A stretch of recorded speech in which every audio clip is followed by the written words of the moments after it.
connect me to Bruce Pritchard, and bam, they're through. They're talking to you. Nobody needs that. What? Nothing. I didn't say anything. What do you think about the full Nelson? Should we have the full... Oh, my gosh. That's an interesting way to reverse out of it. Just throw your butt right in. Well, yeah. And there's a damn clothesline for Sheiky to stop too. Can you and I get some custom shoes that are like Sheiky baby boots with the curly toes? Well, we could, but that would cost extra.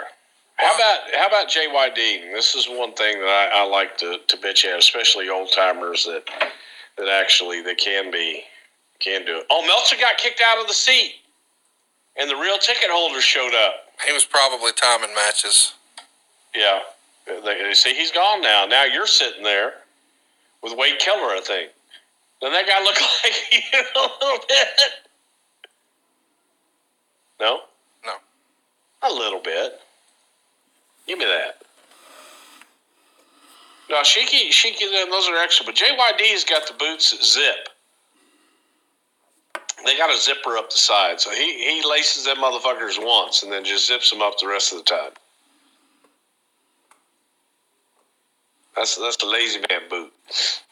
Yeah, I heard Jake Roberts once explain how many minutes he spent a week lacing and unlacing his boots, and he did the math on it, and he said, if I do this for 20 more years, I will have wasted X number of days of my life, and he that day decided to order boots that he could just pull on. Exactly.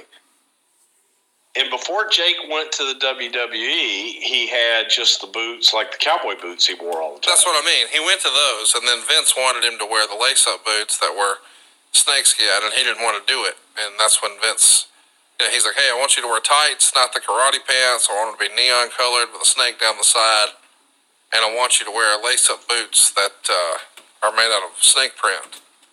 And Jake said, well, I don't want to, and I want you to carry a snake to the ring. He said, well, I don't like snakes, so I don't want to do any of that. He said, well, I've got a position that pays now, but that's what's going to happen. So magically, he got over all that. How about, here he is, Terry Funk himself in the WWF. How fun and rare is this to see Terry Funk in the WWF? He's telling Gene Okerlund, your mother's a whore. And if you look right now, Gene, I've got the crazy ass cowboy. It's not a stretch for me, Gene, because my God, I know your mother, and I'm gonna go out in Chicago tonight, and I am going to take every one of those whores and spit my tobacco juice on them right like this. What a shot. And by the way, if you notice, there is a lens in front, there's a piece of glass or plastic in front of the camera lens because it's moving independently of the camera. Everything about this is just primitive and fun. And here's your boy. Who's my boy? Moondog. Well, that's Spot. Yeah, you and Spot, I heard, used to make omelets together. We did? That's what I was told. That would be untrue. That's old Larry Latham. He's from Tennessee. I heard that you and him would get together and make omelets. Bologna omelets. Well, ain't nothing wrong with a bologna omelet. You're a disgusting motherfucking human. Why? A bologna omelet? You've never had a bologna omelet? I'm never going to. Why not? Because bologna's fucking disgusting. Oh my God, man. Fried bologna with mustard. I want to fucking never be your friend now. Dude, there's nothing better than a fried bologna sandwich with mustard. Yellow mustard. Not any of that brown bullshit. Oh, really? See, Terry's telling old Moondog Spot, right now, all we have to do is find some bologna. And if we get some bologna, you fry it in the pan, and then you put yellow mustard on it, like an egg-sucking dog. Dave Hebner, your official. That's a skinny-ass Dave Hebner right there, too. God damn, look at him. Terry's trying to convince old Spot Dog Moon to go out of the ring, and we'll both be counted out. Yeah, that's his gimmick. Is he's saying, let's just split the money and we'll just both be counted out. So they're out together, and the ref's going to start the count. Sounds like a good plan to me. It sounds like some shit you would pitch. Well, he's falling for it. God damn you, bastard. I'm going to double cross you, and I'm getting back into... Where the hell are you? God damn it. I don't want to win this match. I got to work again then. Terry Funk... Oh, wait a minute.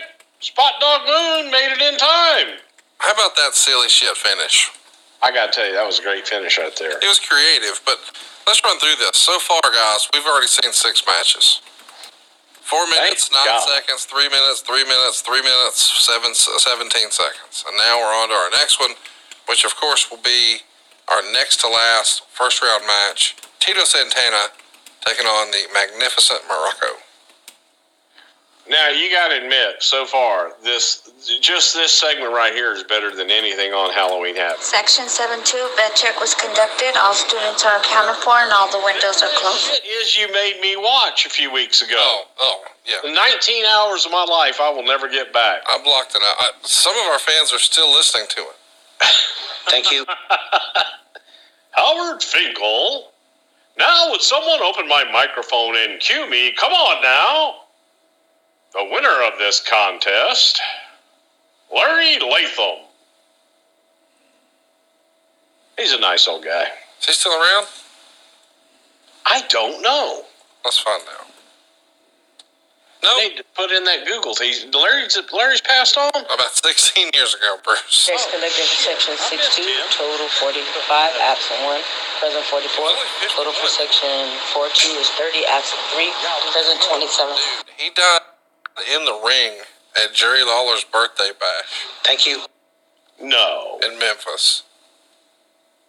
I knew Jerry Lawler killed a lot of towns, but I did not know he killed Moondog Spot. That's fucked up. We gotta ask him about that next time. I'm gonna ask him about that next Monday. Alright, so here you go. The Rock. The original Rock. How do you prefer your Rock in wrestling? Cyndi Lauper, Dwayne Johnson, or Don Morocco? Well, you also got to go back to the original Rock and Roll Express.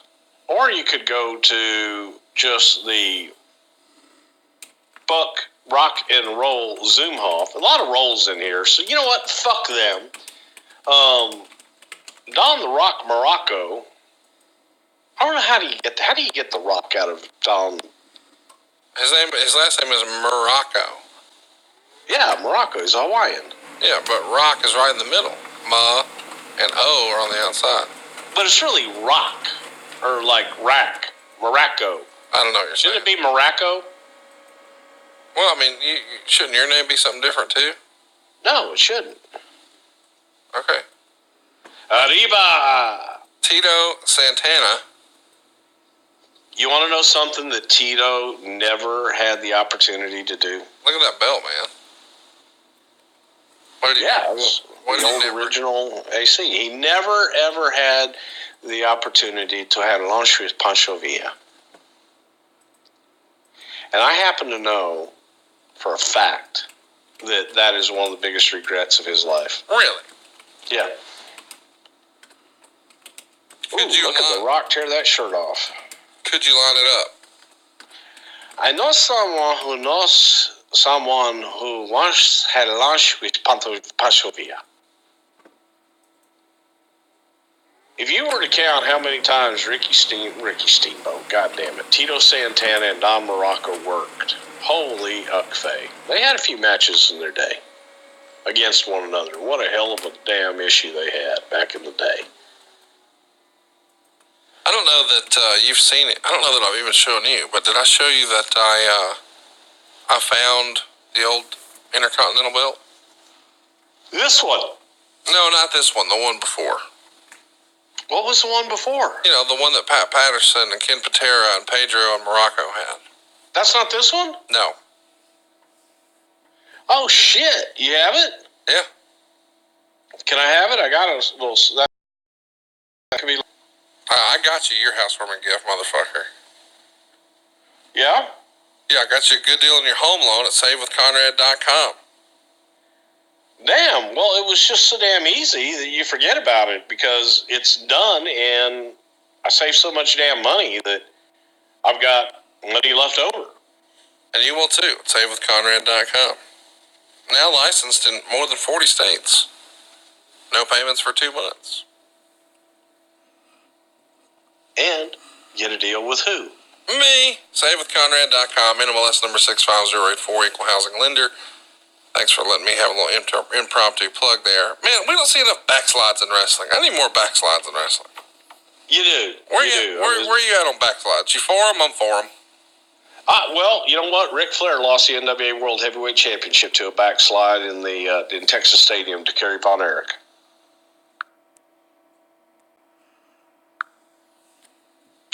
So they work. It's a damn good hold. It's a good finisher because you're kind of half-ass upside down there, Connie. Oh, man, kicked him right in the face. Not once, not twice, but 3 times. 4. Well, he's not very babyface-like with all them face kickings. Well, they've got a lot of history here between Rocky, Donnie Maraki, and Tito Santana. But here's the little things. Okay, I'm gonna get into some of my pet peeves that pisses me off nowadays. Look at Tito Santana's boots. Yeah. And when the camera comes around, you can see the front. You'll see that they are laced perfectly. In addition, they are tied in a knot in the corner, and the laces are tucked deep down inside of the boot. So you don't see any loose laces. All right. They're uniform. They're absolutely perfect. His socks come out exactly the same height on both boots. It's uniform. His knee pads are pulled up the way that they should be. His trunks are there, and he's got his string inside of his trunks where it belongs. So what? Don Morocco's a heel. He can have his out. But that's called professionalism. Look at the fucking boots. That's a professional right there. I'm just saying. Wait a minute. You just let Ricky Steamboat wrestle in his goddamn footy pajamas. You didn't say shit. Did you hear? I said about his. I said I hated him. Sure. Yes. But but Ricky, when he did wear boots, he wore them properly. So you're saying these days a lot of the boys are not lacing their boots to your satisfaction? No, they're not, and they don't put the same kind of thought into the way they look in every little fucking detail.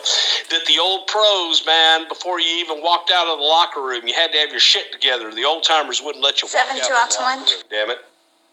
Just saying. There's a power slam before there were power slams. I ain't mad at it. The fuck was that? What do you mean? That was the finish? Yeah. What's the referee looking at? Uh-oh, Tino. No, it wasn't the finish after all. Oh, I know what it was. That Mr. Fugi got involved. That damned old... The referee caught him. Damned old Fugi. Yep. Mr. Fugi and Howard Finkies. Or in Spanish, Senor Howard Finkles. He never had lunch with Pancho Villa either. Yeah, Tito fucking knows, man. He had that fucking cane right there, and he did something. The camera completely missed it. But you could see it was a late arriving crowd as all those seats have now filled up. Capacity crowd here at the Rosemont Horizon tonight. 40,000 plus hanging from the rafters at least. And look at the fucking triceps on the goddamn Morocco. He's a big one. Inside cradle gets the win. Fucking A. You know why?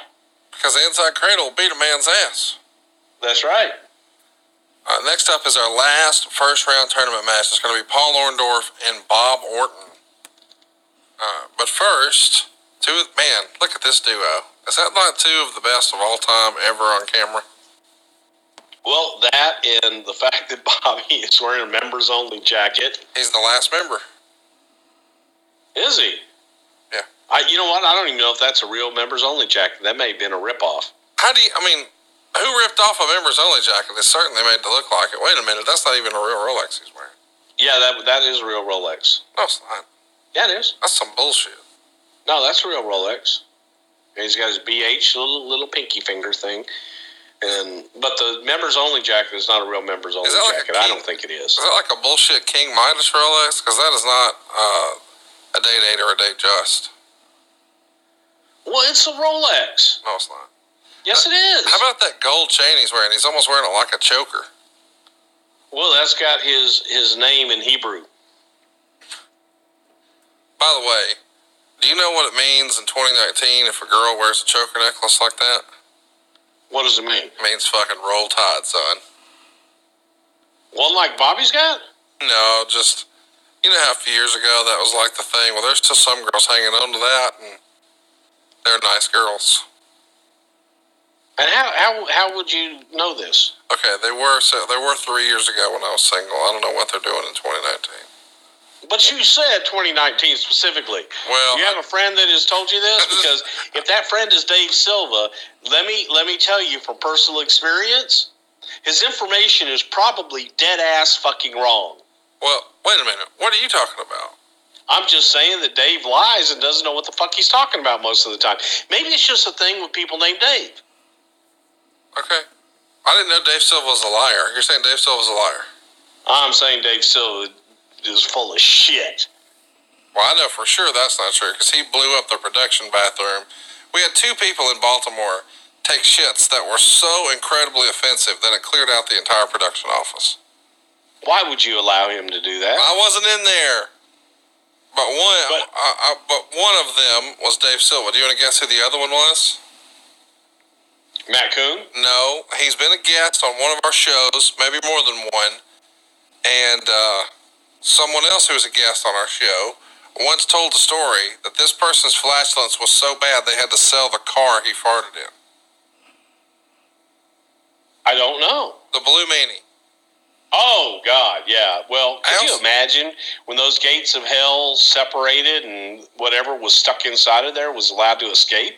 Al Snow told the story that when he was training Meanie, that Meanie would ride with him, and he would hit towns with him, and he would rip ass into his cloth seats of this automobile, and he says that it was so horrific, the gas smells, that he had to sell the car, and no one would even buy the car because when they come check it out, there was just overwhelming doo-doo smells that he could not Febreze away. And that was before Febreze. Yeah, so this is, there you go. The blue guy would make you blue in the face trying to hold your breath because of his crazy levels of doo-doo smells. So you allowed the Blue Meanie and Dave Silva both to use your facilities, and they both just destroyed your production area.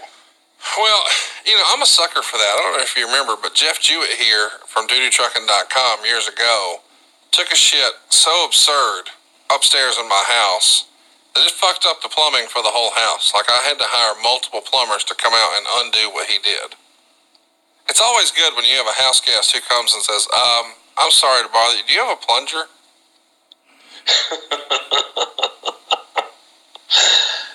Yeah, Bobby Heenan, when I went through to look at a condo many, many years ago, Bobby came with me. And he asked the guys who walked in, he says, yeah, hey, you got a bathroom I can just use real quick? And Bobby disappeared into the bathroom. And the place is empty. It's not that big of a place. And all you hear is, uh-oh. And Bobby came out. And that was the first thing he asked. He said, do you have a plunger?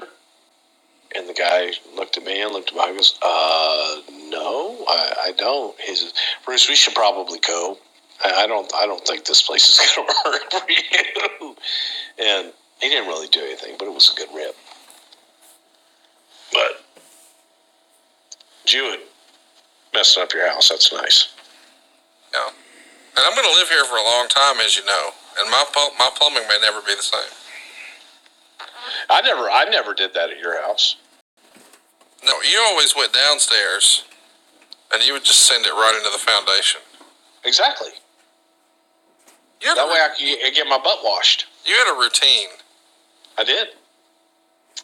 I would go downstairs. I would get up. I would walk out of my suite, and I would go right into the elevator, and I would take the elevator all the way down to the last floor, way down at the bottom, and I would get out, and I would make the trek to the doo-doo haven, and I would go poopies, and it had a nice little bidet, and I would get my hiney washed, and then I would walk in to the tanning thing, and I would tan, and then I would go from the tanning booth into the gym, and I would ride my bike for 45 minutes. And then I would go upstairs and bathe. And you would clean the sweat and the doo-doo.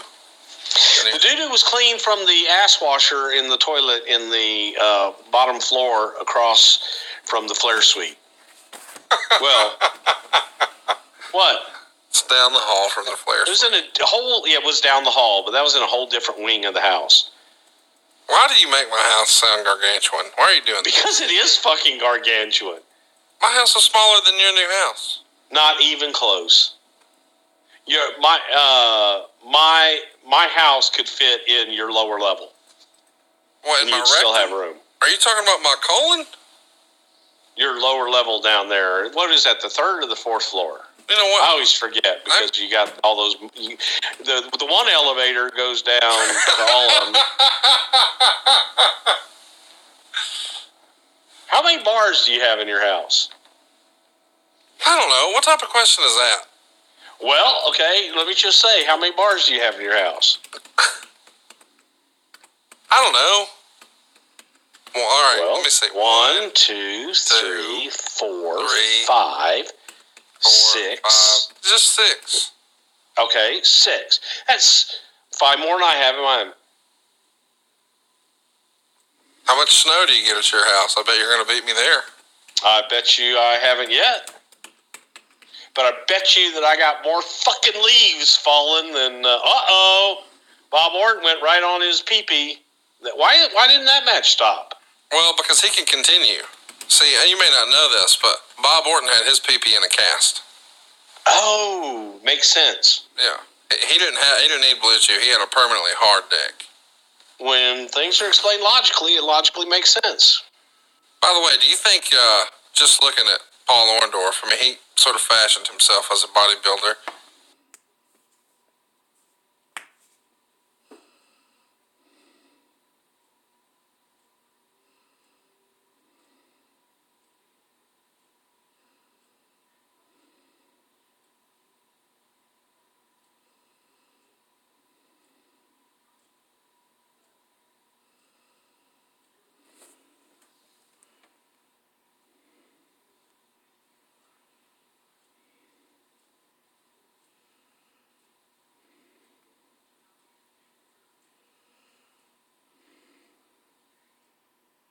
Walking in, hey, are they done shooting yet? No. And the old lady, look at the dude looking around the corner, or the lady looking around the corner, They both and the guy's picking his nose. on camera. This is Oh my tremendous. And this is up in the second tier of, I recognize it now because they're shooting out there a little more. This is the second tier where the second story of the dressing rooms there, the old Rosemont Horizon guys used to go up, and they're basically in the little cubby, the vomitorium.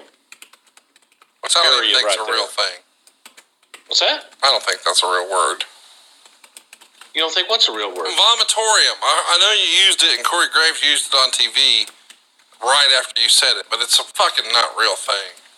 You don't know what a vomitorium is. No, we've talked about this on the show.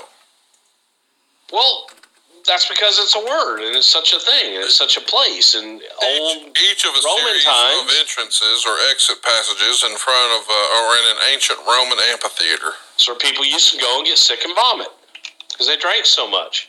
A place in which, according to popular misconception, the ancient Romans are supposed to have vomited during feasts to make room for more food. Right. a vomitorium.